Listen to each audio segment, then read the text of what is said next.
Нашия свят става все по-забързан. Всеки бърза на някъде в преследване на нещо.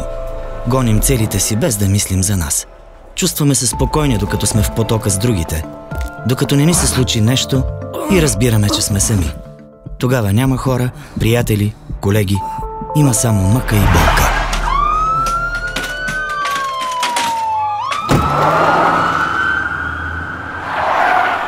Господин Петров, за съжаление имам лоша новина. Вие сте тежко болен и имате нужда от 20 000 лева за лечение.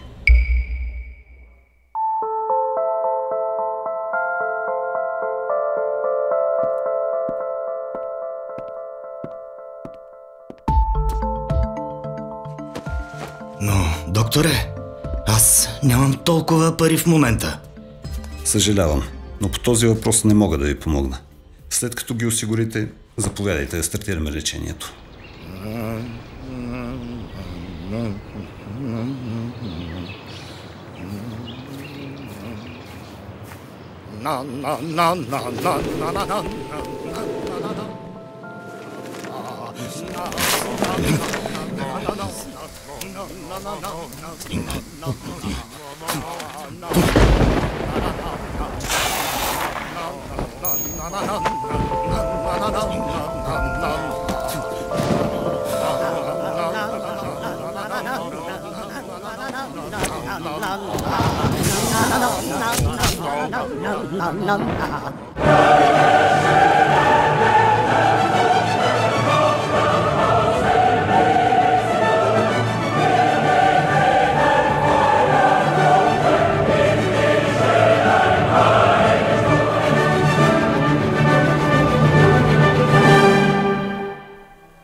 Този го бяхме орисали за велика съдба.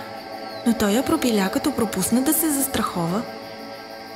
А в една паралелна вселена се случва това. Господин Петров, вие сте тежко болен и имате нужда от 20 000 лева за лечение.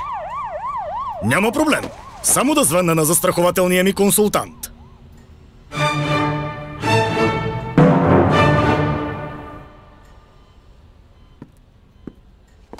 За господин Петров само най-доброто.